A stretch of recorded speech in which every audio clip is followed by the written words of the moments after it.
Welcome to SSV TV five news channel.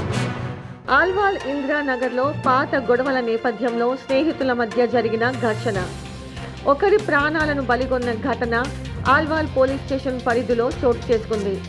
Alwal police station పరిధిలోని ఇందిరానగర్లో నివాసం ఉంటున్న సందీప్ సెంథిల్ అనే వ్యక్తి దారుణ హత్యకు గురయ్యాడు. నిన్న రాత్రి సమయంలో సెంథిల్ ఇంట్లోకి చొరబడిన అతని స్నేహితులు కత్తులతో విచక్షణారహితంగా దాడికి పాల్పడ్డారు.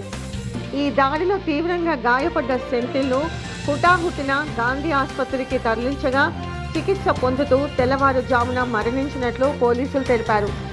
సెంథిల్తో పాటు అతని స్నేహితులు మద్యానికి బానిస అయినట్లు, వారి మధ్య తరచూ గొడవలు జరుగుతుండేవని పోలీసులు పేర్కొన్నారు. కేసు నమోదు చేసుకున్న ఆల్వాల్ పోలీసులు నిందితులను గుర్తించే పనిలో ఉన్నారు.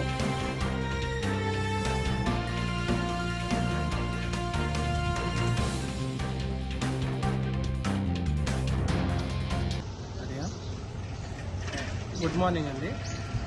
అల్వాల్ పరిధిలో ఇందిరానగర్ ఏరియాలో సందీల్ అనే పర్సన్ని ఒక ఇద్దరు యువకులు కత్తులతో దాడి చేయడం జరిగింది.